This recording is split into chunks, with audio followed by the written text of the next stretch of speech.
Pemirsa, pendaki asal Brasil jatuh sedalam 500 meter di jurang puncak Gunung Rinjani, Sembalun, Lombok Timur. Setelah 4 hari pencarian, korban ditemukan lewat pantau udara melalui drone. Untuk penandanya Pak, sudah bikin. Karena nggak ada batu, saya bikinkan dia dari edelweiss yang mati itu, sama kayu. Inilah titik lokasi terjatuhnya WNA asal Brasil, JDSP 27 tahun. Korban jatuh ke jurang sedalam 500 meter di sekitar Cemara Nunggal, arah menuju Segara, anak puncak Gunung Rinjani pada Sabtu 21 Juni lalu. Posisi korban terdeteksi melalui pantauan udara drone thermal. Selama 3 hari, petugas sempat kesulitan melakukan evakuasi karena medan yang terjal dan cuaca ekstrim. Petugas berjibaku melakukan proses evakuasi. 2 pendaki profesional diterjunkan ke jurang sedalam ratusan meter untuk menjangkau korban. Selain itu, 3 helikopter dari Basarnas dan TNI dikerahkan untuk melakukan proses evakuasi. Korban ditemukan kurang lebih di kedalaman 500 meter. Adapun kendala yang kami hadapi selama proses evakuasi ini antara lain medan yang ekstrim atau terjal dan cuaca yang kurang bersahabat seperti kabut yang tebal sehingga jarak pandang kita terbatas. Belum diketahui pasti kondisi korban, namun korban diduga telah meninggal dunia. Tim SAR gabungan masih melakukan proses evakuasi. Dari Lombok Timur, Ramli Nurawang melaporkan.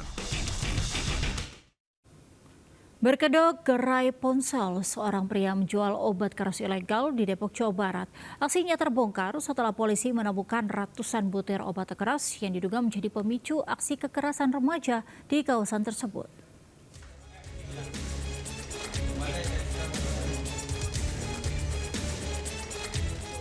Seorang pria berinisial NJ harus berurusan dengan anggota Polsek Cinere Depok, Jawa Barat karena menjual obat keras ilegal.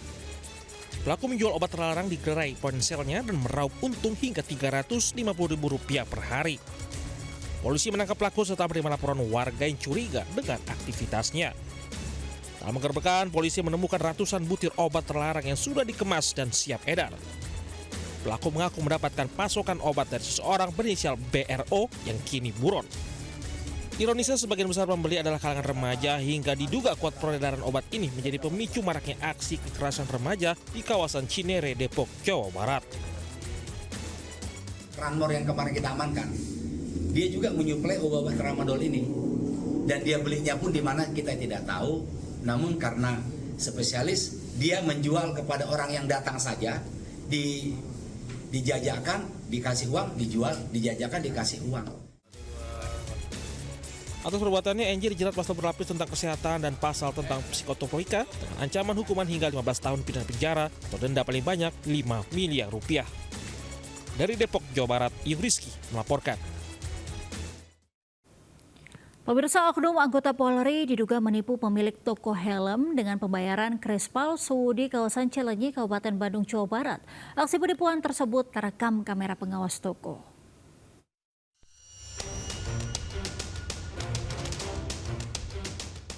Seorang pria diduga oknum anggota Polri mendatangi toko helm di kawasan Cilenyi, Kabupaten Bandung, Jawa Barat. Ia memilih helm seharga Rp380.000, kemudian membayarnya dengan menggunakan kris dan menunjukkan bukti pembayaran kepada karyawan. Bukti itu lalu difoto sebagai tanda transaksi telah dilakukannya. Namun saat pemilik toko memeriksa saldo, tidak ada transaksi yang masuk. Setelah diperiksa, ternyata bukti transfer yang ditujukan adalah hasil dari aplikasi catatan keuangan, bukan aplikasi pembayaran resmi. Pihak toko sempat berupaya mengkonfirmasi kepada yang bersangkutan, namun nomor teleponnya tak pernah aktif. Setelah dia men-scan barcode, itu, lalu menunjukkan bukti transfernya ke karyawan saya, lalu difoto, setelah itu pelaku pergi. Setelah pelaku pergi, saya akan cek datanya, ternyata itu rekeningnya dapat aktif dan akhirnya masuk rekening. Korban telah melaporkan kasus dugaan penipuan ini ke polisi. Dari Kabupaten Bandung, Jawa Barat, Yon Pangestu, iNews melaporkan. Pemirsa, ratusan calon siswa SMPN 1 Brebes, Jawa Tengah datang ke sekolah sejak subuh untuk mengikuti proses SPMB. Hingga hari kedua, jumlah calon siswa yang mendaftar mencapai 800 orang.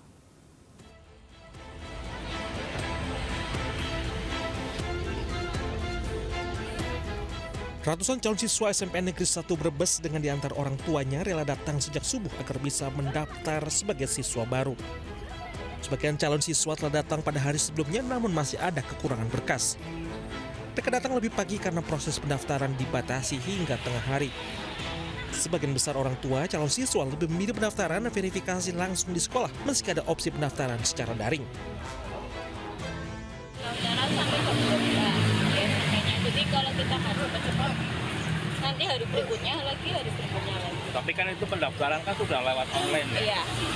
Ini hanya verifikasi. Verifikasi pun di sini 2 kali, Pak. Oh, gitu. Kemarin juga saya sudah di sini. Nah, ini ke sana. Kebanyakan untuk orang tua itu kan pengen anaknya terlayani duluan.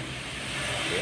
Karena yang daftar itu, mohon maaf, itu luar biasa. Kayak kemarin hari pertama aja hampir 500. Oke. Jadi mereka itu supaya mendapatkan kesempatan yang awal, akhirnya mereka datang sebelum subuh. Antisipasi membludaknya jumlah peminat, pihak sekolah membagikan kupon antrian.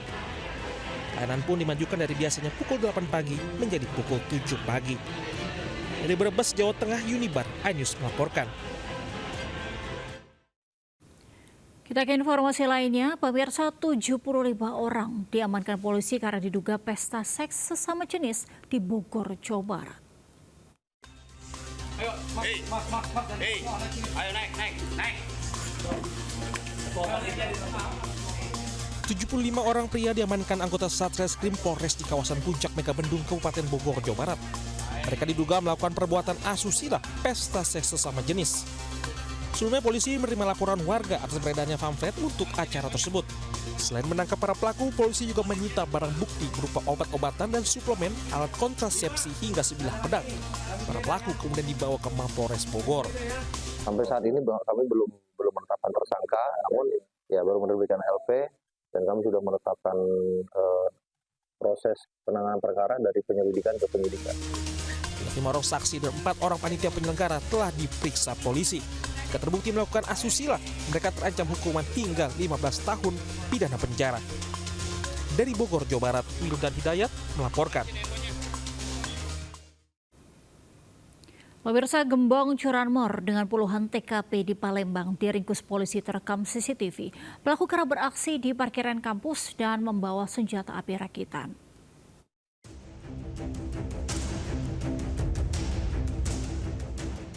Aksi pelaku curanmor bersama rekannya mengendarai sepeda motor masuk ke area parkiran Universitas Sriwijaya Palembang terekam CCTV. Berbekal rekaman kamera pengawas tersebut, polisi mengetahui identitas pelaku dan melakukan penggerbekan. Pelaku S, 32 tahun, diringkus di kediamannya. Petugas mengamankan 1 puncuk senjata api rakitan berserta pelurunya. Pelaku menyimpan senjata api tersebut di dalam kandang ayam. 5 unit motor hasil curanmor turut disita petugas. Pelaku diketahui seorang gembong curanmor yang kerap beraksi di parkiran universitas dengan memanfaatkan kurangnya pengawasan di kawasan parkir. Seorang mahasiswa korban curanmor bersyukur sepeda motornya berhasil ditemukan setelah 3 pekan hilang.